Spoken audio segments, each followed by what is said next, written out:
So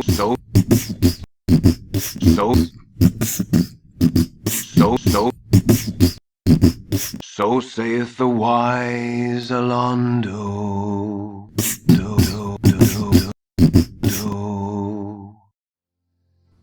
Hi there, welcome to Mages and Murderdads. I'm Cameron, I'm Danny. and we're still going.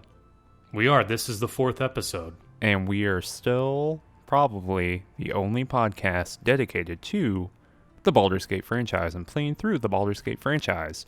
Still haven't Googled it. No, I'm never going to Google that, and we're going to say this at the beginning of every episode. What if episode 28, you Google it finally?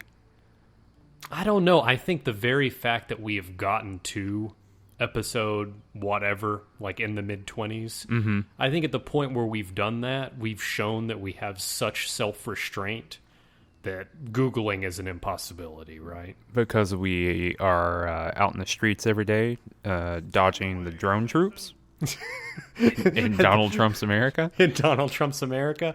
Look, I think there are a lot of varieties of self-restraint. Some of them are real life, like dodging drone morality police.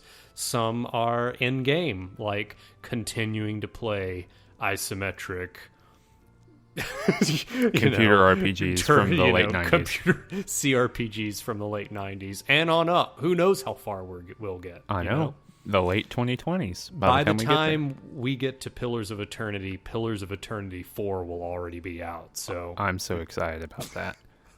So a couple things here up top. If you haven't watched the show before, you should probably, or listen to the show before. It's really more of a listening experience because the things that you're seeing on the screen aren't really related to what we're talking about. They might be related if I have video that kind of shows the thing we're talking about, but don't be dependent on that.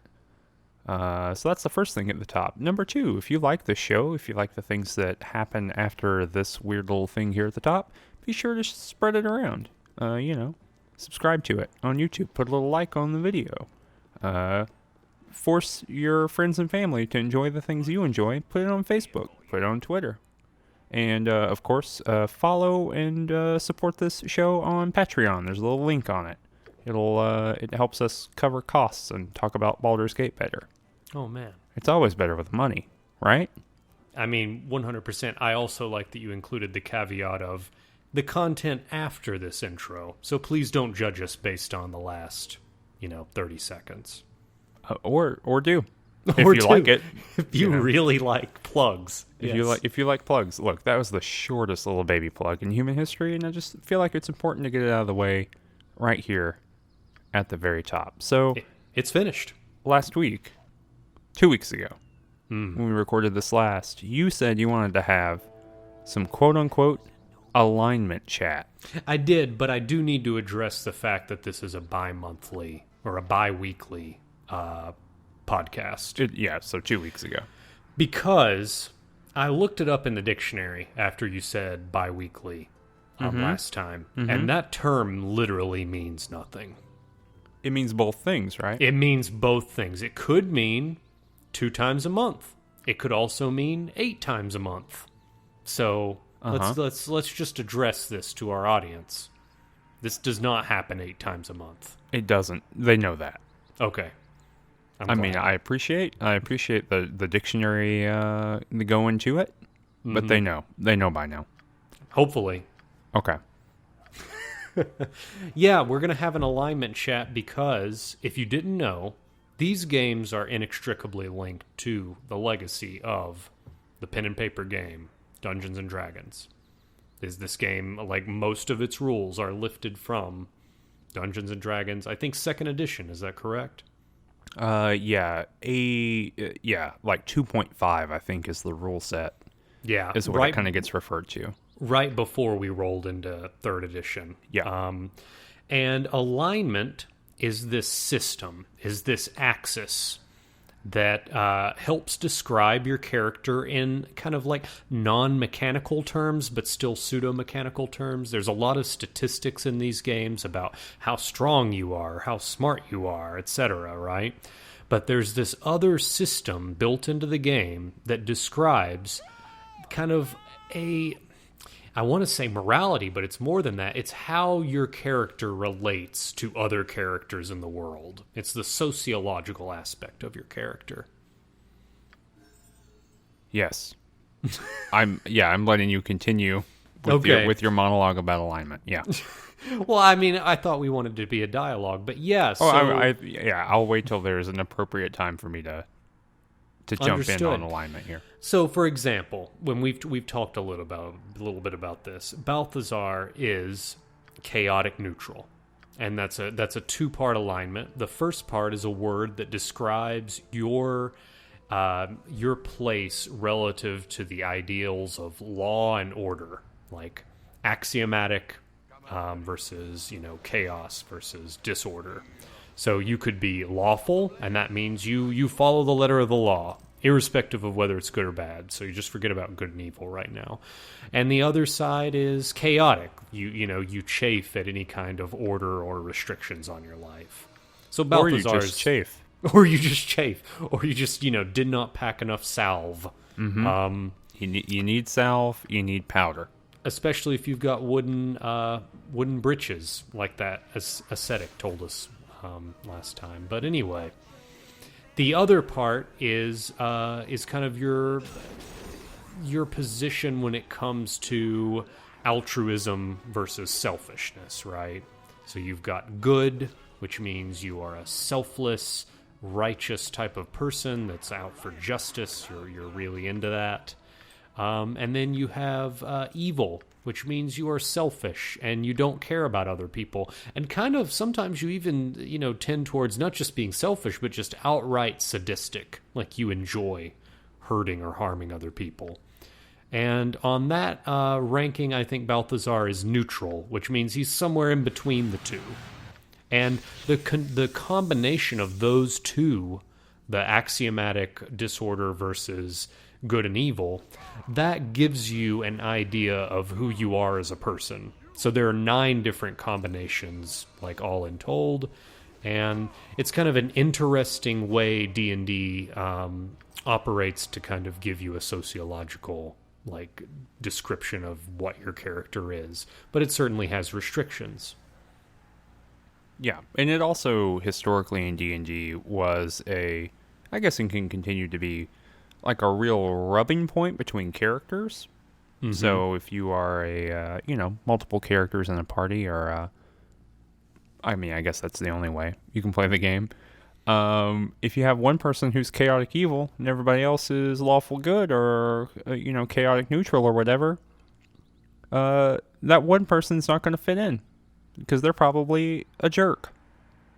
And so it creates some real sociological problems too. Yeah, I would say that basically opposite ends of the alignment, you're going to have the complete opposite reaction to problems that the party faces. So in a real-life game of Dungeons & Dragons, you can't really have those kind of opposites in a party because you're going to have people that want to respond completely different to problems, and because it's a cooperative game, kind of the game will break down. Mm-hmm. And this game kind of recreates that because you'll have party members begin to complain if their alignment is too far away from the alignment of the party or the alignment of the choices you're making. Yeah, some of these characters are real jerk faces about it. Yeah, I think they'll more than one character in this game would just leave if they face this kind of issue. I had one character earlier in the play session we were doing who, and I'll talk about this at length at some point, but I was doing a very bad thing. What the game ended up telling me was a bad thing, and Khalid was just like, "Gorion sure would love your behavior. Gorion would think you're great." When Gorion would not have thought that because I was doing an objectively evil thing. But because my alignment matched and because my reputation was good enough, it kind of matched with the alignment that Khalid was, he was like, "You're doing a great job." Oh, so a little bit of glitchiness there, right? I don't know if it's glitchiness, but the difference, so you kind of described the alignment system proper, but Baldur's Gate gives us the reputation system with that as well, where higher reputation correlates to good and lawful, and lower reputation correlates to evil and chaotic. and that makes for some really weird spots, I think. Yeah, it doesn't map 1-to-1, and the game's reputation system kind of just assumes that a lawful good paladin is going to be beloved by the average citizen, because reputation's kind of an extrapolation of what does the average person in the world, what have they heard about you? And based on what they've heard about you, how would they react to you? And the game assumes that every commoner is just basically a lawful good person. Yeah. Well, yeah, unless they're evil, right? Sure. Like, and they're Marl or all those other characters that have stepped to our respective characters and been murdered for no particular reason. Other than they step to you. But, all right, well, is that the reason you wanted to have alignment chat, just to kind of lay out the system?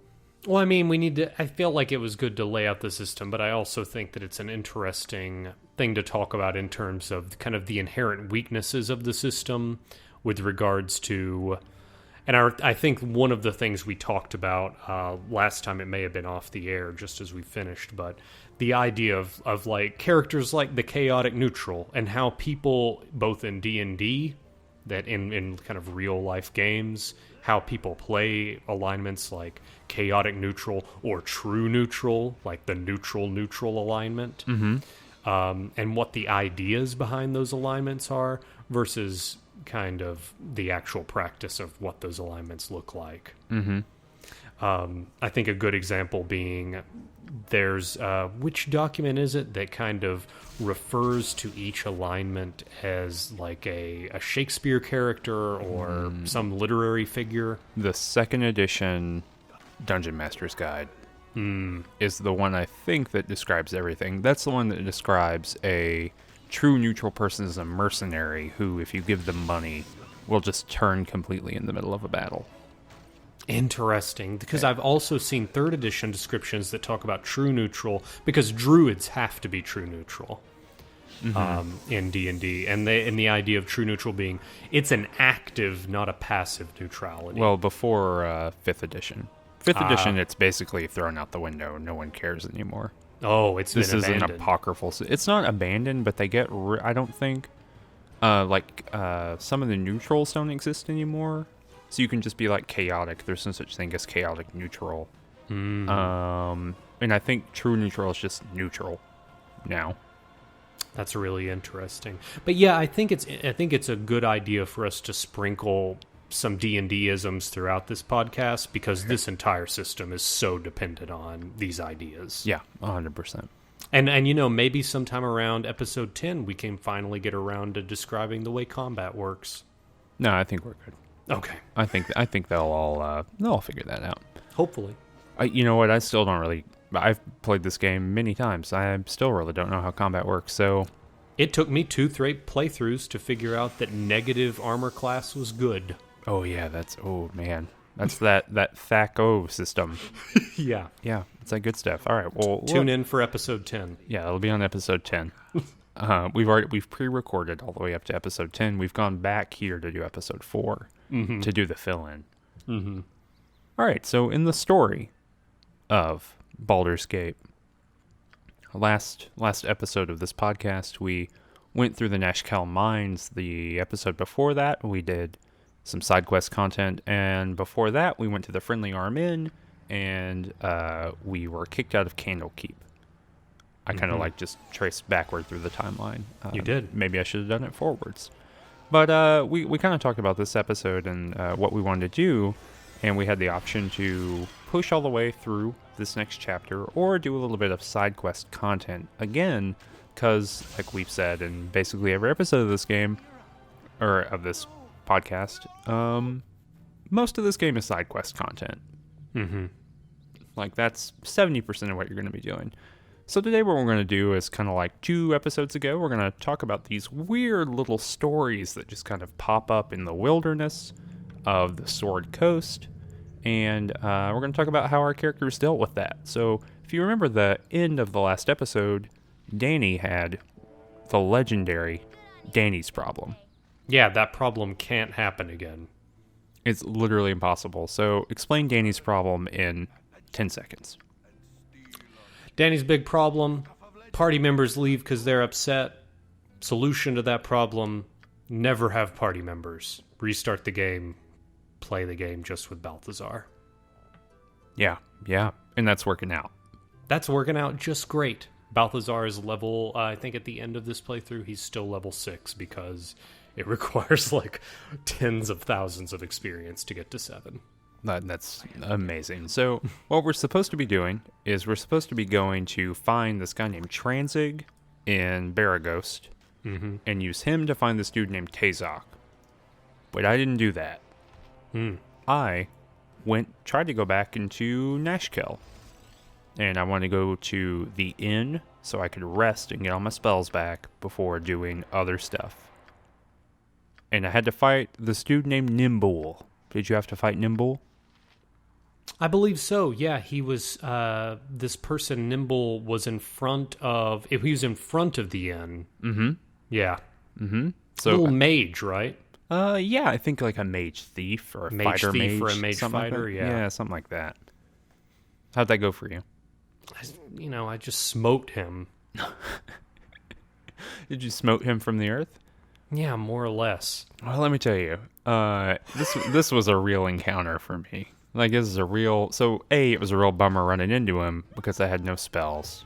I had none of that stuff. You didn't rest before going to Nashkel because you anticipated resting in Nashkel. Yeah, who the hell thinks you're going to go do this massive story thing and then get just demolished by a guy standing in front of the inn? Yeah. In the next 5 seconds. You have worked your way into the bowels of kind of this hellish Nashkel mine, and there was an half-orc cleric down there summoning skeletons and kobolds. And I killed all of them. And you killed all of them, and you returned triumphantly, only to just get wicked slammed by this fellow outside the inn. Well, that's rough. Yeah, wicked slammed. So that is the best way to put it. So yeah, so eventually what I had to do is I ran back to, fought him a couple times, it didn't work out. I reload the game. I run to the Temple of Helm, and I spent money to heal all of my people, and then ran back to him, and then fought him, and it was going really poorly, so I ran into the Nashkel store, and the guards outside fought him, and then he killed some guards, and I went back outside to fight him, and it didn't work. He killed me. Oh my gosh. Yeah. One time I tried to do that, so I run back into the store to see if the guards will fight him. Nope, he just follows me in, confuses my entire party, and then kills them one by one with magic missile. I mean, why didn't you just I know that you left to go to the Temple of Helm to get cured. Why not just leave the zone, heal and camp in the wilderness, get to full health, and then go back? Because that's demeaning. I would never. No, I just didn't. I thought I could do it. Anyway, what eventually happened is Kevon just rolled up on him and hit him so hard he exploded. In 2 shots. It was amazing. Would you say Kevon's the strongest member of your party? He has an 18/98 strength. Damn. He's just naturally a very strong man. So I don't think stat-wise across the board, he's not the most powerful. But if we use the word strong, he whips 1,000 asses an hour. And the amount of damage that character can do with the bow, especially if you're able to secure some enchanted arrows, it's pretty impressive. It's good stuff. Yeah. All right. So I did that. That wasn't a problem for you. No. But you went to the carnival. I did. What a fucking sham. What? Okay, well, strong carnival feelings here on Mages and Murderdads, but what happened at the carnival? I feel like the carnival is really just beautifully accurate in the way that it portrays this kind of cliche turn-of-the-century carnival, which is just a bunch of people basically just trying to separate you from your money, right? Yeah, the carnival is basically just a little piece of wilderness with half a dozen or so tents in the middle and a few characters milling about. There's some interesting stuff there, and I think that there was I can't remember the name started with an O, but there was an exploding ogre. Oopa, the exploding ogre. Oopa, tell us about Oopa, the exploding ogre. He doesn't like exploding. The ogre doesn't? Yeah, so there's this mage who's standing there, and this mage is like, hey, you ever seen an exploding ogre before? And my dude's like, no, I want to see it. So he brings him out, and the ogre's hanging out there, and it just blows up into a million, chunks. Chunks of ogre. And then I talk to the guy again, and he summons the ogre again, and the ogre explodes. And he does it the third time, and the ogre gets really angry and begins just slaying people left and right. Oh man, I didn't stay around for the third time. Yeah, you got to keep going, and so I had to put him down. I had to kill the ogre. Yeah. Oh man, it's pretty rad. But did something happen to you? Did something bad happen to you? Well, I went into a tent, and a fellow just walks up to me and steals 100 of my gold. And then walks out of the tent. And he basically, he initiates dialogue, and he says, you got, punk? Yeah. He's like, basically, it's like Ashton Kutcher walks up to you in real life, but instead of an elaborate, prank, it's just stealing from you. Mm-hmm. What if it were Jamie? What if it were Jamie Kennedy? Would that be okay? I think that it's like Ashton Kutcher, but instead of... Whereas Ashton Kutcher normally just steals your time, he's actually stealing your money. Right? So that it just makes it so much worse. Mm-hmm. And walks out of the tent. I walk out of the tent. That guy's gone. Yeah. Just not there anymore. Yeah. I walk to another tent, talk to a fellow. He's like, hey, I got some potions for sale. And they'll make you real strong. I'm all about being real strong. I'm Balthazar. Mm-hmm. I say, yeah, I'll do me up. 50 gold, sure. He's like, I got another potion. It'll make you real smart, wicked smart. Mm-hmm. Give me one of those too. Give him 50 gold. And then I drink the strength potion, and my strength does go up to 25, but 3 other stats go to 1. Oh. And so I'm like, okay, well, at least this could just be a little quest, so maybe I'll get some kind of vengeance in this quest, or maybe I'll have some... No, I just go up to him, I talk to him. He says, no refunds. Dang. So then I guess, now I just reload. I don't want to have all these stats at 1. Mm-hmm. It occurs to me that maybe I just need to walk around for a long enough time, and maybe a quest will trigger. Mm-hmm. But I just feel very fooled, and so I just reload and I don't drink the potion. I told him no, and I tried to open the chest, and then I stole all the potions, and then he called the guards on me, and I had to reload my game. There you go. Yep. There you go. Yep. The man gets you anyway. Finally, there is a statue in the middle of kind of between a lot of these tents. Yeah. And there's another kind of person doing the whole carnival barking thing. Mm-hmm. Hey, come over and talk to me, etc., etc. And I do. And this person says, hey, I've got a little scroll here, and if you read it at this statue will come to life. And it's got this weird, will I possess this person? Do I own this person after I buy the scroll? Because he's offering to sell me the scroll. Mm-hmm. And it's kind of weird and not kosher, Yeah. But so I buy the scroll and I set this person free, and it's kind of a cleric. And I forget this person's name because I don't deal with NPCs. Yeah, because she is a recruitable party member. She is a recruitable party member. Yeah. And the first thing she says out of her mouth is, please let me join you. It gets right to the point. This person's been a statue for God knows how long. Mm-hmm. She wakes up and she's like, oh my God, I need work. I need to get going. I got to make up for all this time. And I say no. And then she says, I'm incredibly insulted that you said no, and then walks away. And I scroll back up through all this, and I made no experience in this interaction. Dang. So I just loaded and never bought the scroll. Yeah, I knew that was coming, and I knew I didn't have room in my party for her. Even though she's really good. She's like a very good cleric. And I knew I didn't have room, so I didn't even bother doing it.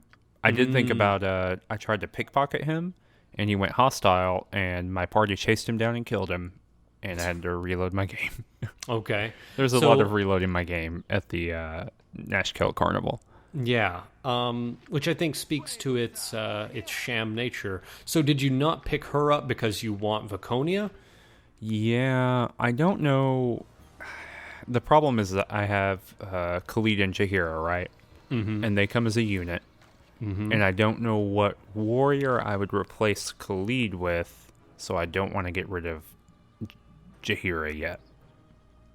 Oh, so you're saying necessarily if you picked up a healer, Jahira would be out. Yeah. Or if I was picking up a cleric, it would replace Jahira, which would kick Khalid out. And I don't have a replacement for him yet because he's my only like real warrior fighter or whatever. Oh, okay. So you don't have Kagan anymore. No. He left because my I guess the game that I went and did the you weren't able to go get the trigger. Yeah, so he timed out on me. Oh, but you've got Minsk. I do, but he's a ranger. He's fighter. A ranger, but he's a ranger that berserks. Mm-hmm. It's kind of warrior-y, right? It's just because he's gotten smashed in the head so many times. Yeah, I think once I get to Baldur's Gate and I get a couple more party members, I'll probably come back and get her. Okay, because I was about to say, from a power gaming perspective, at least, cleric and wizards are the most powerful classes in this game, and I think at lower levels, like lower to mid levels, cleric probably edges wizard out just because of the armor class, right? Mm-hmm. They can wear a shield too, carry a shield.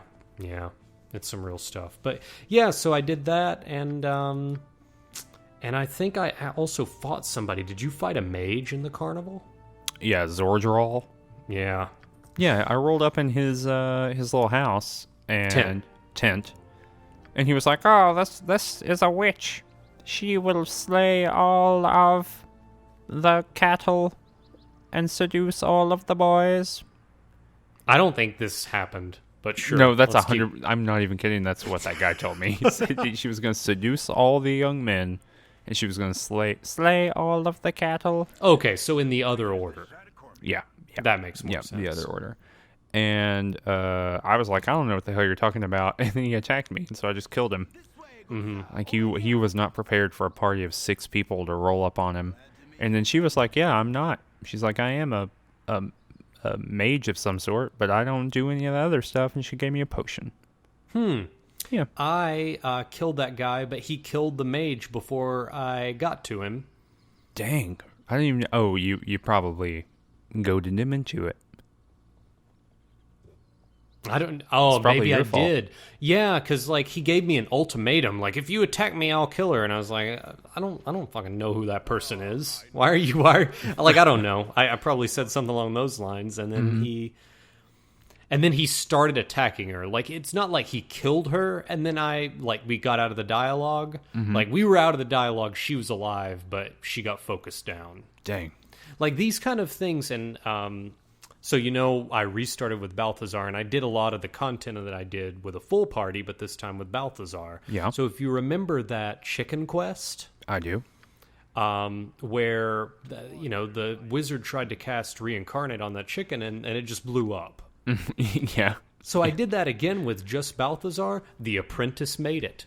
That playthrough. It is probably a coin flip every time you do the quest. Every game. Dang, I wonder. We need to look that up.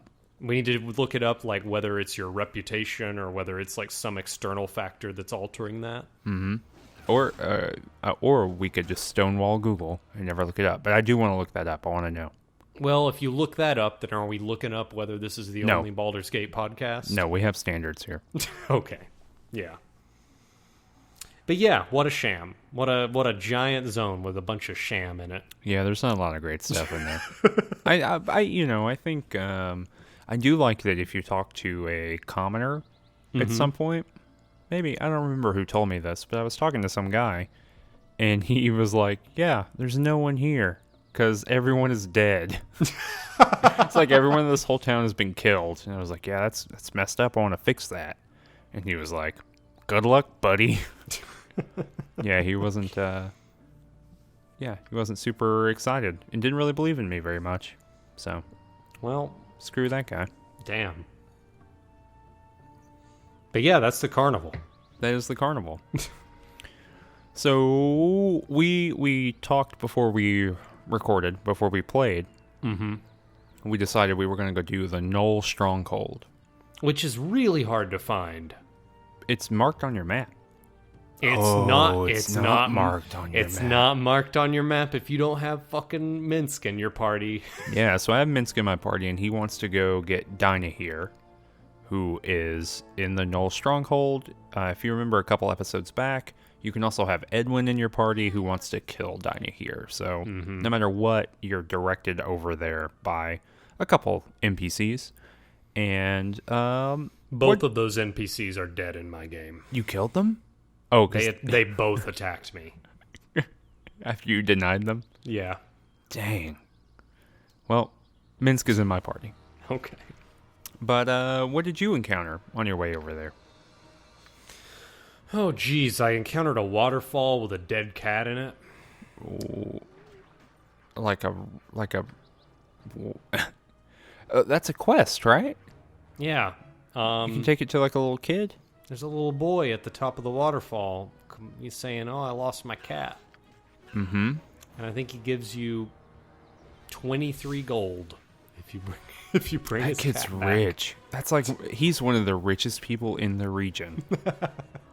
In that zone, certainly. Mm-hmm. Yeah, so I did that, and also stumbled on a little ex-Vart camp. Zvarts. I think that we're taking a real leap with just assuming that X's translate to the Z sound in this game. We have there's no way to know. You think it's X-Vart?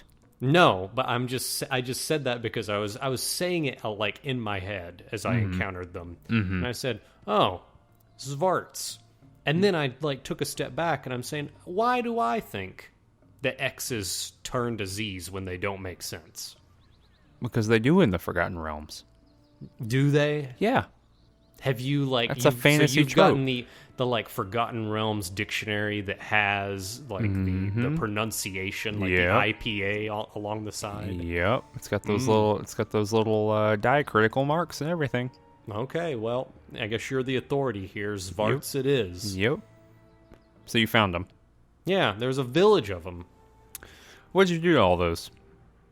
Well, they attacked me, so, I Balthazar'd them. So Balthazar, yeah. I mean, I did the exact same thing. There were like 5 of them. They came at me, and I was like, all right, I guess I got to kill them. And then there were like 40 of them, and I had to kill the whole village. Yeah, it was It's like real... if Hobbiton ran at you, and you just mowed through them with your party of 6 wizard warriors. I felt real bad. And then a dude named Nexlet showed up. I wrote the name down so I would remember. Nexlet, and he said, "We didn't do shit to you." Au contraire, sir. But that's what he says. He's like, "We didn't do anything to you, and you murdered all of us." And then he summoned a bear to kill me, and I killed the bear. I mean, I didn't feel bad about that. Yeah. But it was it was just some real Spec Ops The Line pointing you in the face, giving you some morality. A little morality tale.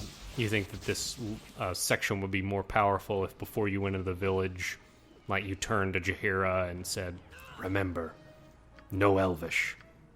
Oh, God. Yeah, I do. Yeah. Yeah. Okay. But yeah, what a little bummer, and we're only going to be meeting more Zvarts as we go into the Gnoll stronghold, which I had to just grasp at straws where this fucking thing was. It's to the west.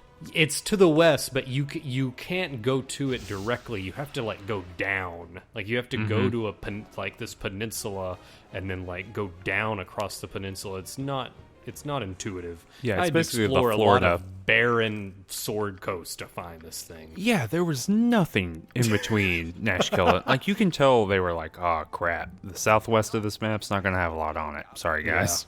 Yeah. Because, yeah, there was just nothing. I did meet a guy who claimed he was the fastest dart in the West. Whoa. Like a gunslinger. And the first time I met him, I was in the middle of fighting a wolf. And so that was hard, and he did kill Jahira, so that I had to reload. But the second time, I charmed him and made him kill his own buddy, and then I killed him. Oh, man, I didn't meet this fellow. And he actually does throw darts very fast. Oh. It's pretty impressive. Did he drop anything interesting? Yeah, he had a couple magical items. Like, at this point, I want to say that everyone in my party has 2 magical items at least. Ooh. Yeah, like, everyone is dropping these things. Like, we got magical shields +1. Everyone's got some kind of magical weapon. A helmet. There's a lot of magical helmets in the game. Some belts, some bracers, some boots, a couple magical boots. Yeah, there's a real transition somewhere around Nashkel, like maybe just before Nashkel Mines, just after Nashkel Mines, where you start to see magical items become much more common dropped among enemies. Yeah, everyone because you before then it was so rare to see them. Mm-hmm. Yeah, And it feels like I don't know. It feels like in second edition D&D, magic items were more rare than they are in Baldur's Gate. I think if you follow the Dungeon Master Guide's like edicts, certainly, because you've got to roll basically a 100 on a D100 in order to get a magical item. So you'll find like 3 in a very long campaign. Yes, just like God intended, just like his Lord Gygax intended. Mm-hmm. But yeah, so I did that. I found this a dryad called the Dryad of the Peaks. Did you meet her? Yeah, I met her. Yeah, she was real upset about some trees. She was the Lorax. She spoke for the trees. It was just one tree. Did you help her out? Yeah. Did you kill those 2 dudes, Caldo and Crumb? I told them, hey, just look at how beautiful that tree is. I was trying to be like middle of the road here. Yeah. And then they attacked me. One had a bunch of magical items. Yeah, I have not yet identified them. They also had southern accents, which is very strange to me.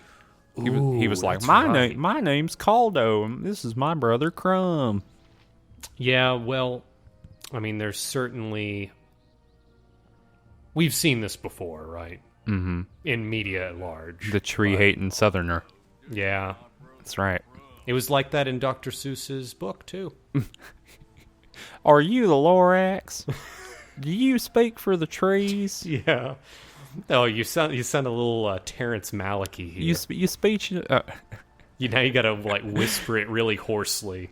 Do you speak? Are you the Lorax? Do you speak for the trees? Are you there, Lorax? I'm here. I feel you in the water, Lorax. Always you struggle inside me. Oh man, hating and loving trees. So tune in next week for Terrence Malick Hour. Oh boy. But yeah, so I did that. One of those guys, one of his magical items reduces your baseline Thaco by 2, which is pretty good. Those are like really highly valuable items in this game. There's an AC 8 and there's an AC 6, I think, in the game. They're both bracers. They're really good for wizards. Oh, cool. Not helping you out any, but so wait, was listeners. it was a pair of bracers that like just increase your dexterity to 18? No, what they do is they just take I think your baseline AC is just 10. Like that's where you start from. It's a set of bracers that reduces that to 8. Oh, but it doesn't stack with armor. It does stack with armor. It just doesn't stack with other magical items, I think. I see. So basically you can get it. It's just reducing your AC by 2 across the board for lots of different characters. It's pretty cool. It probably will still work for a barbarian. Oh, that's neat. Well, I need to get those identified. You can use magical items without identifying them, right? I can, but you never know if it's going to be a cursed item that just ruins your character. Dang, and a cursed item for a single character. That could be bad. That's a real bummer. His other magical item is a club. +1. Ooh. Which the only character in the game that cares about clubs is Jaheira. And the club is like... it doesn't share a type with any other weapon, I don't think. Yeah, and it's also a D6, so it's on the worse side of weapons in general. Hits hard, though, because it hurts. It looks like a little stick. So I had a dream when I was out in the wilderness. Did you have a dream? No. No, not that one. A different dream. Okay. Did you? No, but really, did you not have one? No, I did not have one this place through. So I had this dream that Molahay was there, and there was a bone blade, and that I was supposed to take the bone blade and kill him with it. And he's like a zombie. He's like, oh, I'm a zombie. And instead of killing him in the dream, I turned away, and the bone blade fell to the floor, and Molahay passed through me and gave me some powers. And then a voice said, "You will learn." And then I can cure light wounds a second time per day. Oh, okay. I think I did have this dream, but I had it at the end of the last playthrough because when I rest for a month. So I just advanced the clock that far. Sure. Yeah, so there you go. No, that was creepy though. I think you were like going through the cave. You were like you were kind of ethereal, and you were looking through the entire Nashkel mine, something like that. I think so. So there's a bunch of what were you gonna say? Oh, so there's kind of a precedent established, right? That we get this story exposition through dreams, and this kind of separates chapters, it separates milestones generally, and so we'll be on the lookout for that from now on. Yeah, I think this is like the most story content that we get. Like as far as just like the meta plot that's going on, and as we progress through, I say this in every episode, but it is true, like we're getting these little steps of like, oh, we gotta go to the Nashkel mines to save the iron supply, and now we gotta go stop the bandits. We gotta go find Transig and do all of that plot. Like, this is like the beat by beat plot. There's a meta plot to this whole thing that that is what the dream is giving us. And so yeah, we need to flag that. The next day.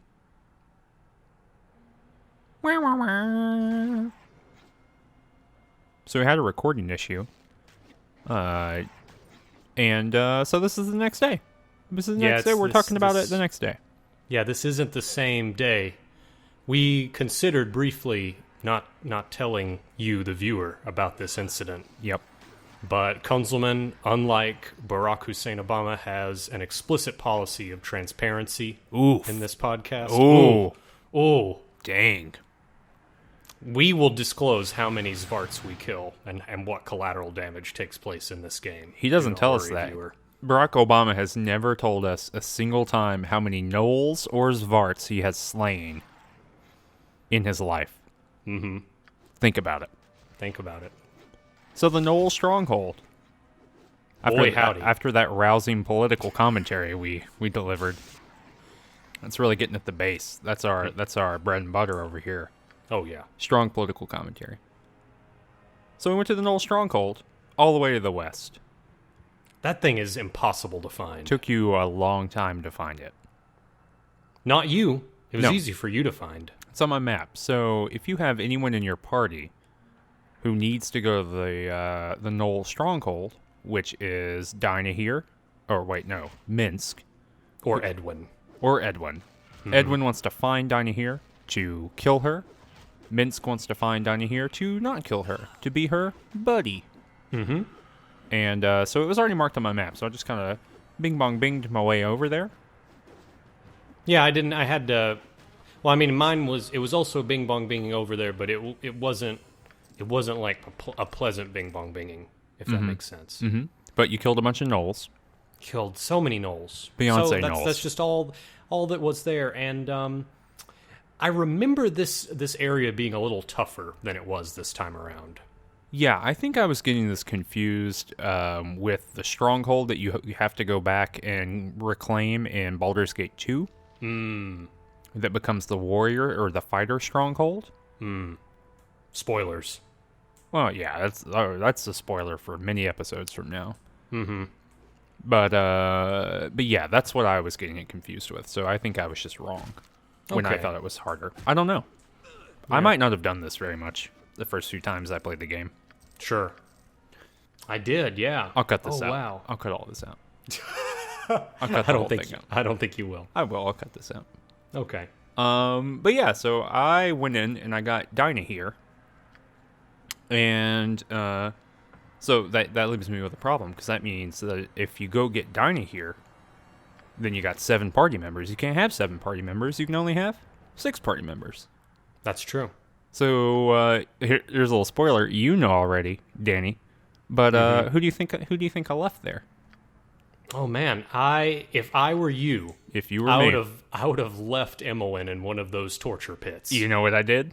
What'd you do? I did that. You did that. I left her right in there, yeah. Mm-hmm. Yep, and she said, "Hey, we're best friends. We're best friends." And I said, "I am a wizard, and I will not be tamed by friend or foe." And so I left her there, and I got another wizard. Then I also picture you trying to like disappear, but given that you're a sorcerer, all you could do was like cast magic missile for theatrical effect. Poof! I am gone. Be charmed, human. For I can charm many a human. Once a day. But if they are, I can do it 4 times a day. But if they are 1 class size larger than human or have more than 6 hit dice, I cannot charm them. Well, Emmeline is definitely not one of those things, so I think you're good. Yep, I was good. So, so I left her there, and I made a little dot on my map that says where Emmeline is, in case I need to go back and get her. Mm-hmm. For story reasons or something. Yeah, I don't think you do, though. Yeah, I don't think so either. Yeah, I didn't find Danni here. And I know we talked about it at length the last time we tried to record. And you were like, "Are you sure? Did you look in the bottom of every torture pit?" And I'm pretty sure I did. But I just didn't find her. So maybe she doesn't appear until you have one of those quests so that you wouldn't break the quest. Oh, yeah. But there's also, in addition to kind of the Gnoll stronghold that makes up the top, like the northern half of the map, there's just a bunch of kind of the lower class, the proletariat of the Gnoll stronghold, which is the Zvart, and they just got a bunch of caves in the southern portion, and they're kind of chilling out down there. I mean, you probably wouldn't beat them up. Well, I was just walking around, minding my own business. You know, swinging my greatsword side to side on a narrow, like, you know, canyon ledge.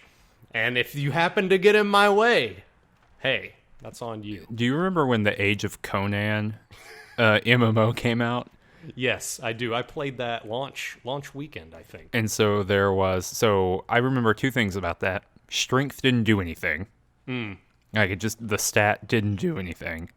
And there was player collision, so you could stand on a narrow ledge with your horse's butt. Or in a doorway. But, like, you could stand with your horse's butt facing outside of the ledge. And as people walked by, you could kick them off of the ledge and kill them. That's all I know about that game. Those 2 things. I returned that game after 5 days, but those 5 days before I got out of the newbie area that was like really well curated and well designed, they were fun. Join us next week for Age of Conan discussion hour. Yeah, we do 2 bi-weekly podcasts. One is on Baldur's Gate. The other was just about Age of Conan, but only the first 5 days of the launch weekend. Yeah. Yeah. So fun stuff. See you next week. I also found a tome that gave you charisma. It did. Yeah, it was a riff on how to win friends and influence people, and it was just a little joke making fun of the idea of that book. So how many of those tomes are in the game? Do you know? I'm not sure, but there is. I know that if you look up any kind of FAQ about this game and character creation, all the power gaming character creation guides take into account the existence of these tomes, and will say, oh, well, don't raise this to X because you're going to get it to Y anyway because of tome I gotcha. ABC. Yeah. So I wonder if I'm going to look them up. Not to go find them, but I'm curious about if there's like 2 for every stat or just 1 or, you know. It'll be interesting. Are you going to go back and get that one? Yeah, I might. I might go back and get that one. Fun. All right. So really just kind of wrapping it up here. So I went back to Nashkel, and so we had some commenters on the YouTube page. I sound like I'm 800 years old. We had a commenter on the YouTube page. Someone wrote a message. Stay a while and listen to my tales of comments. But no, so someone, and I don't have it in front of me. I didn't have it when we recorded originally, and I didn't get it this time. We're recreating the magic right now. Very consistent. That said that if you talk to Noober, that guy you slayed, and the guy that I hated, that I ran away from, if you talk to him all the way through his dialogue, he gives you like a quest's worth of experience. And so I clicked on Noober like 35 times, and that's true. I got like 600 experience points. Confirmed. That's 600 experience points Balthazar's never going to get. Well, you could... because he's murdered in both of your games? I feel like I recreated it pretty honestly. Like, I didn't want to cheat, you know? Yeah, it makes sense to me. Also, so thank you to whoever did that, to tell us about Noober. And thank you to whoever said to use the triangle button. Diamond Button. I said triangle all the time. The diamond button on the interface, because it allows you to pick up things on the ground without clicking on the individual item loot, and it changes the whole game. I have difficulty deciding what is a better development in my life, right? The existence of this diamond button, or like being able to use a sponge to wash dishes instead of my hands and fingernails. Like, that's how good this diamond button is. That's a big improvement. That's a real, like, if you think about that, and I'm having difficulty deciding between those two things, that really speaks to how influential this diamond button is. The diamond button, better than fingernail dishwash. Yeah. Well, better than a sponge. Oh, the diamond button. Okay, that's true. I mean, I it's also guess it's true. default better than the other thing. Yeah. So yes, diamond button, so better than that. choking on cyanide. Also true. Fact. So we went to Baragost to kind of try to move the story along. So basically, Chapter 3 is just clearing some stuff up and then clearing out some bandits. Yeah, so the moment you get into Baragost, and I don't know if this happened before the Enhanced Edition or not, you are confronted by an old friend, foe, ally. It depends on how you chose the dialogues earlier. But you see old Elminster again. And this time he actually introduces himself as Elminster. He says, I am Elminster. He's very clear about it. Yeah, mages, the very fact that mages already are incredibly conspicuous, what with the giant hat and the beard and whatnot, like, on top of that, they cannot hold it in themselves. Like, they must say, I'm a mage. I'm a wizard. Yeah. Can't keep it to themselves. I'm Severus Snape. That's the famous line by Severus Snape in the first Harry Potter movie. I'm Severus Snape. It's his first and last piece of dialogue, I think. Yeah, really just his entire story is told through descriptive, like exposition, very little dialogue in the actual novels. It's pretty impressive what J.K. Rowling was able to do with really fairly little. But so we see Elminster, and he's like, "Hey, I'm Elminster. What's up? Don't be murdery. Don't be so bad." Yeah. Is Balthazar 2.0, I guess? Is he bad too? He's not as bad because in the first 5 minutes of the new game, when I stole everything from the top level of the inn in Candlekeep, a officer of the law did not confront me and attack me. So I did not kill an officer of the law. And that was like a 6 or 7 point reputation hit. So I have not incurred that reputation hit. It's pretty good because you would need to be able to talk to Officer Vi, who is like a flaming fist. We figured out what the flaming fist are. This is another commenter from the YouTube page. Maybe next time we'll print out a Or list. just pull it up.